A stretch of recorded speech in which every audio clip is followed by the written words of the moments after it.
I was thinking that this analogy might be helpful if the explanations about the one sample t-test weren't completely clear. We have a helicopter right here. I meant this to be a helicopter hovering above a piece of land, and the piece of land is written out as a number line. And this helicopter actually is no longer above this piece of land. It's flown away. But we're interested in what location the helicopter was hovering above while the helicopter was still here. Since the helicopter is no longer around, we can't just look at its location. So we have to find some way to search for evidence about where this helicopter was actually hovering above this piece of land. We come up with a hypothetical location of where we think the helicopter might have been hovering, and that's like the hypothetical value of a population mean in a one sample t-test. So our hypothetical location is at the center of this piece of land, meaning we decide that our hypothetical location that we're going to put to the test is this location right here. If since we selected a hypothetical location for where the helicopter was hovering, we now have a null hypothesis and an alternative hypothesis. The null hypothesis would say that the helicopter's location was equal to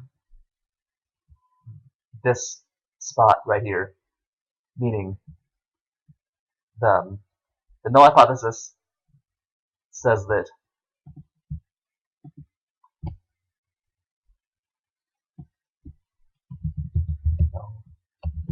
the actual location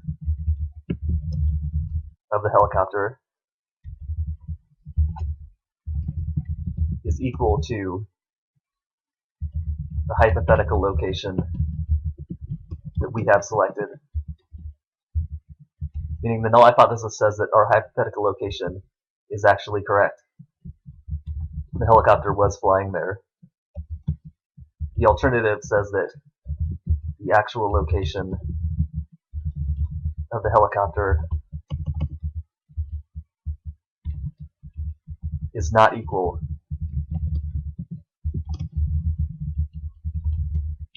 to the hypothetical location that we have selected. Basically, the null hypothesis says that we picked the right location. The alternative says that we did not pick the right location. And remember, the null hypothesis has the equal sign in it, and the alternative has the not equal sign in it. So if the helicopter really was hovering above the spot that we chose as our hypothetical location, then the null hypothesis is true. This possibility right here is correct. Because if the null hypothesis is true, it means that the actual location and the hypothetical location are the same thing. Now, we're going to imagine that while this helicopter was hovering above this piece of land, which I've written out as a number line, the helicopter dropped some type of package to the ground. So the helicopter is like the population, and the location of the helicopter is like the population mean. And since the package is coming from the helicopter, the package is like the sample that's coming from the population. And whatever location the package falls at is like the sample mean, because the population had its location, and when the sample falls to the ground, the sample has its location. So wherever the package, meaning our sample, falls on this number line is what the sample mean becomes. Now, if the null hypothesis is correct, and the helicopter was actually hovering above our hypothetical location, what type of sample outcome would we expect? Well, the package is unlikely to fall too far from the helicopter, meaning it should fall somewhere in here maybe. It's unlikely to fall too far out this way, and it's unlikely to fall too far out this way, because it can only fall so far from where it came from.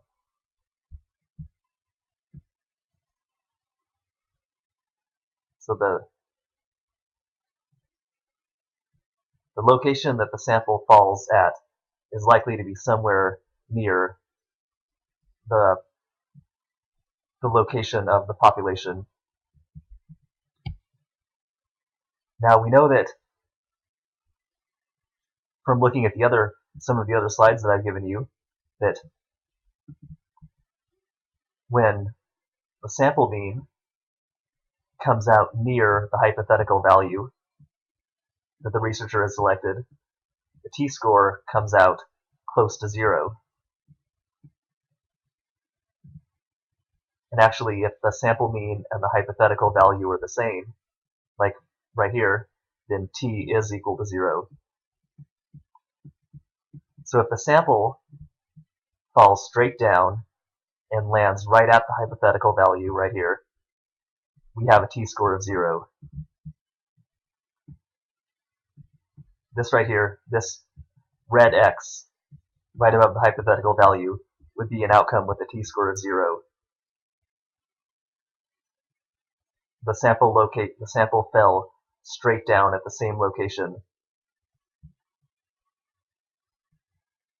And, well, I mean, the sample landed right at the hypothetical value, and when the sample hits the hypothetical value, t is 0. If the sample hits a location somewhere near the hypothetical value, t is close to 0. This would be, if it falls a little bit to the left, then this would be a t-score a little bit below 0. If it falls a little bit above, it's a t-score a little bit above 0. We can see that the sample is likely to fall at an outcome somewhere near the hypothetical value, which gives us this t-score near 0 right here. If the sample ended up traveling, if the sample lands further above the hypothetical value up here, we end up getting a t-score for considerably further above 0, because the further the sample lands above the hypothetical value, the further above 0 the t-score is. But we can see that if the null is true, and the helicopter is at this center location,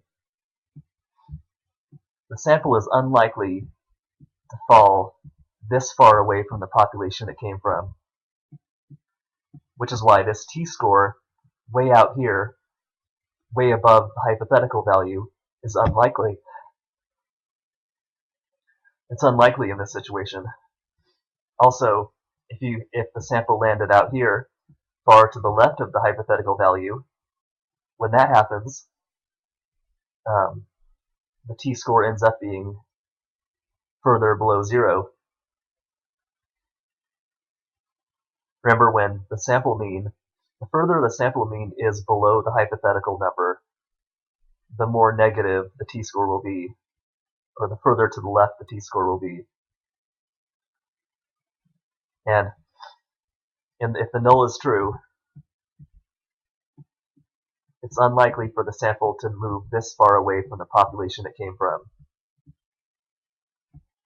and give us this t-score far below 0. So in this null hypothesis situation, in which the population is at its hypothetical location, you're likely to get a sample that's also near the hypothetical location, somewhere in here, which is why the t-score is likely to be near 0, and you're unlikely to get an outcome far to the left or far to the right, which gives you those t-scores further from 0. What if the null hypothesis is not correct? What if the helicopter actually is not at its hypothetical location?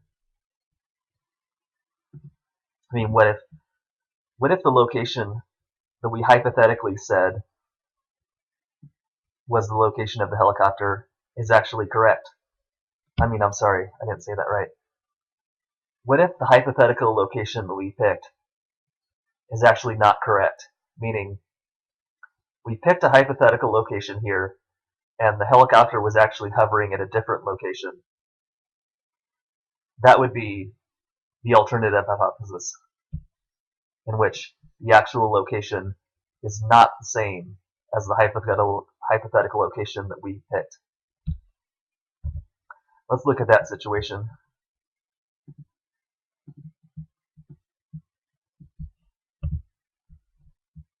Well, the alternative could mean one of two things. It could mean that the helicopter was actually further to the left of the hypothetical value we chose, or that it was further to the right of the hypothetical value that we chose.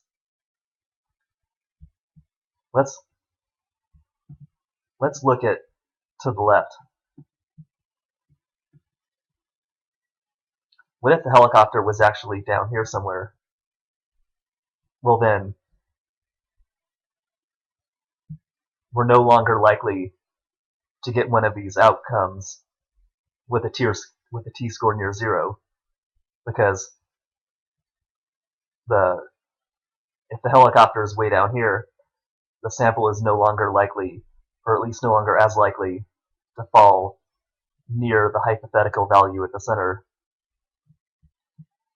If the helicopter is way down here, then the sample will fall within a certain range, maybe from here to here. Maybe this is the range it's likely to fall into.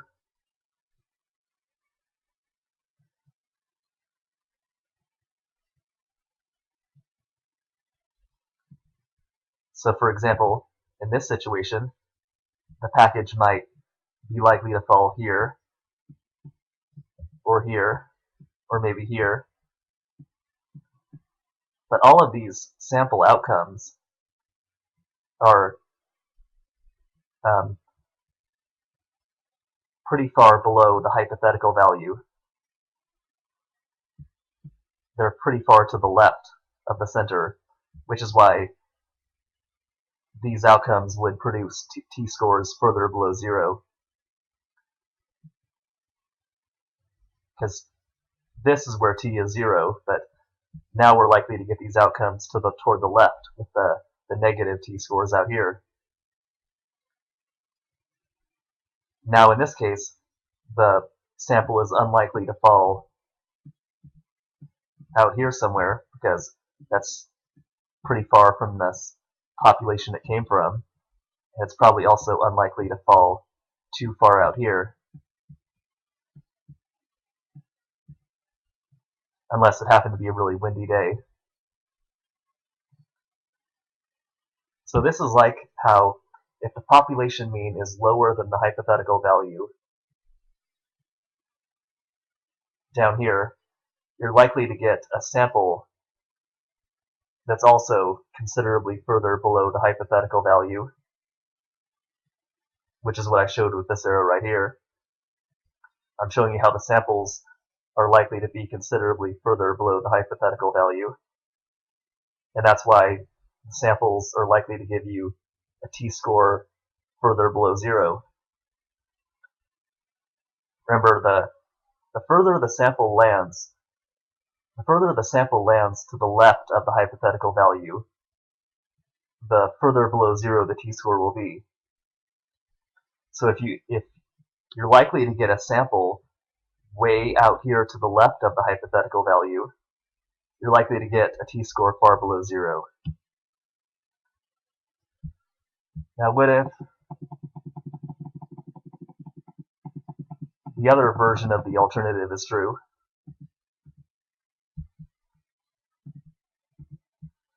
What if the population mean, what if the helicopter is out here, meaning the actual location of the helicopter is to the right of the hypothetical location that we selected to test? Well, now the sample is likely to fall within a certain range out here,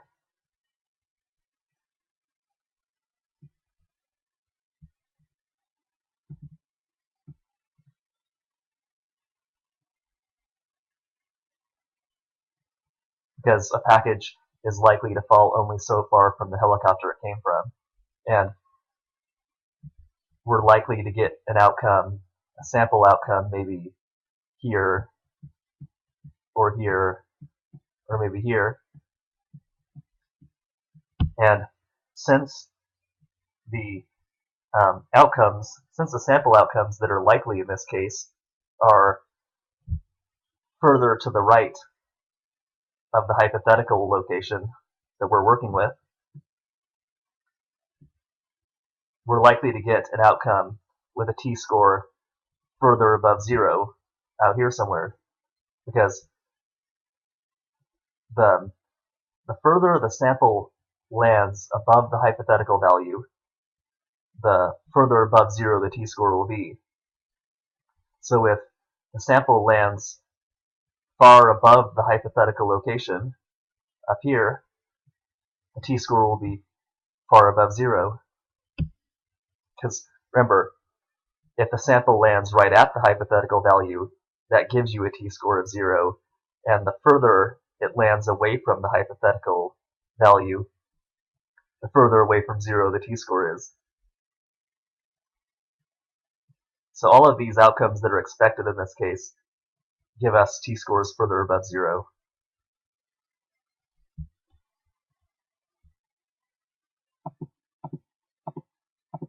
Now let's go back to look at the null hypothesis situation, which is when the helicopter actually was at the location that we decided to test, meaning our hypothetical location is actually correct. When the helicopter was hovering above this piece of land, it actually was hovering at the location that we decided to work with.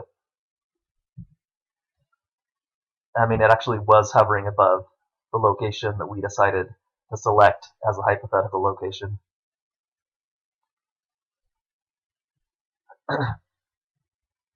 We know that, well, I said that in this situation, the null hypothesis situation,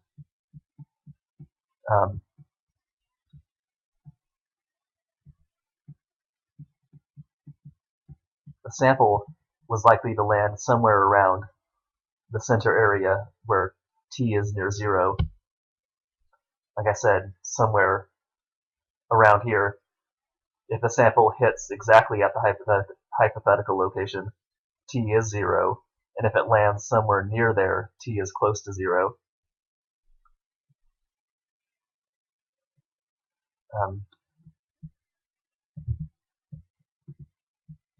What we need to do to make our decision about the helicopter's location is to actually find out what the limits are of where the sample would be likely to fall in this situation.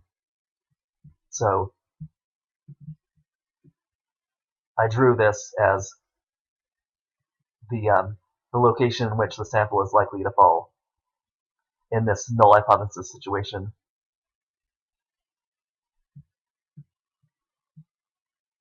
And we're imagining that an outcome out here beyond this would be unlikely in that situation because it's beyond the green area, and an outcome out here would also be unlikely because this is too far away from the helicopter. So if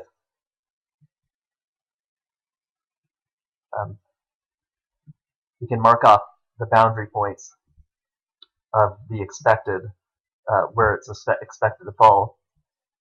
And, well, how is this actually going to help us with deciding where the helicopter was? Well, you have to imagine that the helicopter is gone, but the package that fell from the helicopter is still on the ground somewhere, and we can find its location. If we discover the package out here, beyond where it would be expected to fall in this situation, we would reject this location. We would reject this null hypothesis, and we would say that the helicopter appears to have been flying somewhere to the right of our hypothetical location, because then it would make more sense for the sample to land that far to the right.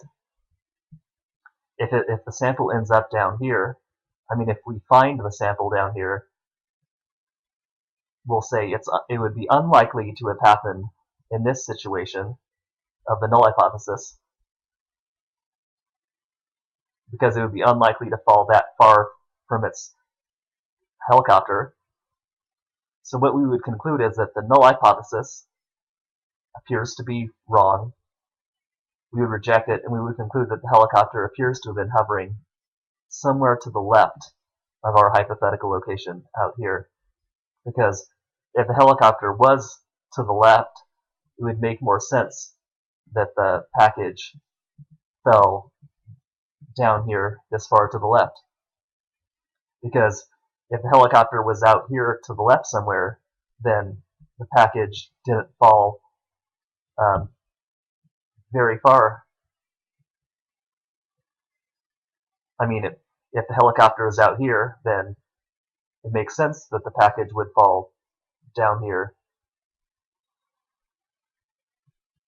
If we find an outcome, if our sample ends up in the middle somewhere, if we find the package here, we would think, well, if the null hypothesis was true and the helicopter was actually lined up with our hypothetical location, like it is here, this outcome wouldn't be unexpected.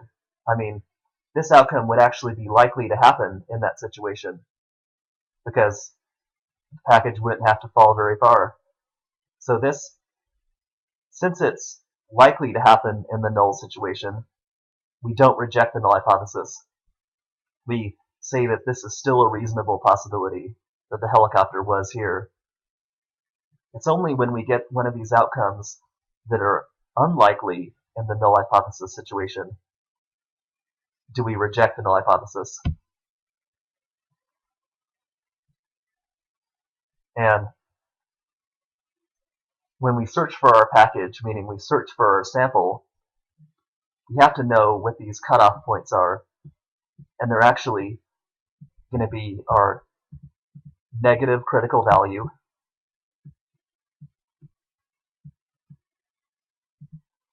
and our positive critical value.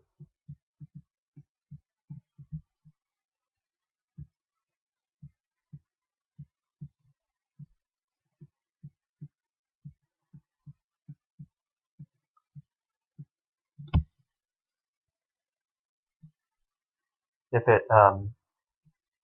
it lands right here, we still reject the null hypothesis and conclude that the helicopter was hovering to the left. If it lands here, we reject the null hypothesis and conclude that the helicopter was hovering to the right.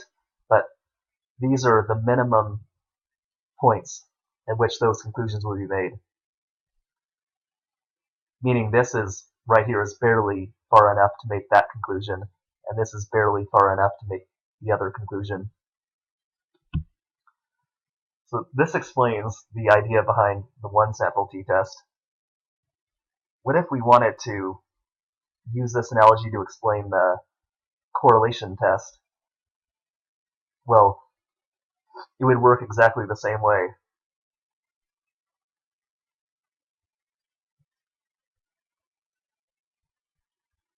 The only difference is,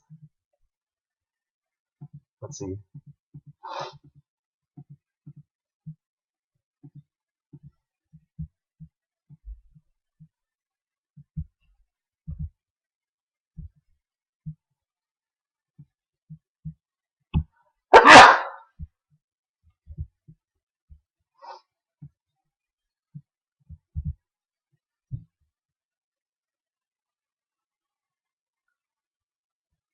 instead of having t-scores, we're dealing with correlations.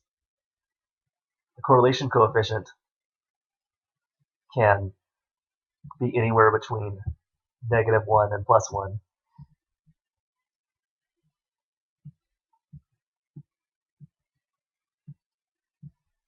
So in this case, when the helicopter drops the sample and it lands somewhere on this number line, wherever it lands is our sample correlation. If the sample lands out here, we have a strong positive. If it lands down here, we have a strong negative. And if it lands close to 0, it's a weak correlation. So it's like the helicopter is dropping our data set to the ground, and wherever it lands is our outcome. Now, if the helicopter is lined up at 0, that's like saying that the population has no correlation, because our population is lined up at 0. So in this analogy, that would mean that the population has 0 correlation inside of it. The correlation does not exist inside of the population. So this would be the null hypothesis situation for a correlation test. And if the null hypothesis is true and the population correlation is right at 0, the sample is likely to fall somewhere near 0 on either side, meaning you might get an R correlation coefficient a little bit below 0 here or a little bit above 0 here. But at a certain point, it'll be unlikely to be this far from 0, and it'll be unlikely to fall this far from 0 out here.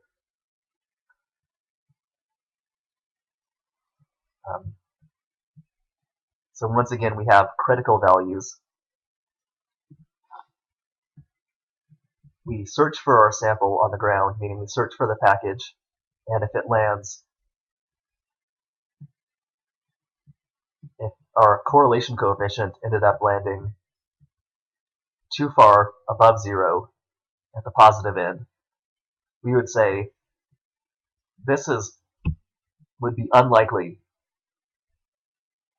If in the situation in which the null is true and the population has a 0 correlation, the sample would be unlikely to fall this far above 0.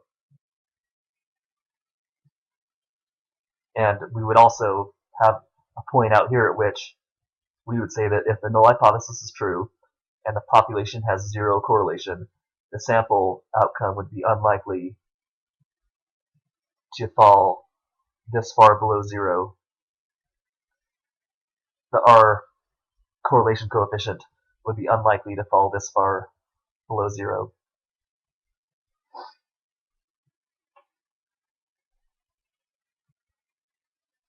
Now, if we actually did find an outcome out here this far from 0, or an outcome out here this far from 0, what conclusion would we make? Well,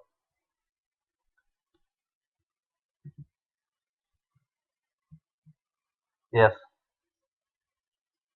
the population correlation was not at 0, and it was actually somewhere toward the positive end,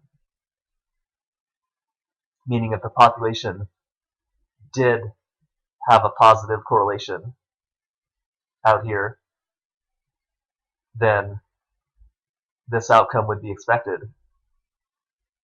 What I'm saying is if the population is to the right of 0, it's like saying that the population has a positive correlation, because the population is now hovering above the positive area, above a positive number.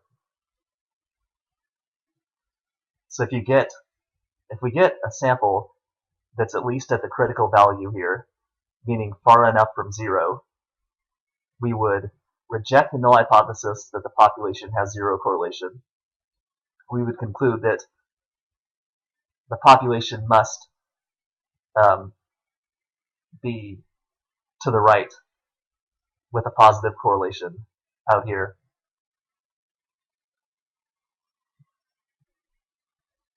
And if the correlation coefficient, if we end up finding a sample correlation coefficient far enough below 0 toward the negative end, we would say that's unlikely if the null is true and the population was at 0. It's unlikely to fall that far, so we would say that the population appears to have a negative correlation out here, meaning the population is above the negative area. And if the population has a negative correlation out here, it makes sense that the sample would fall and give us a correlation. It makes sense that the sample would give us a correlation this far to the left.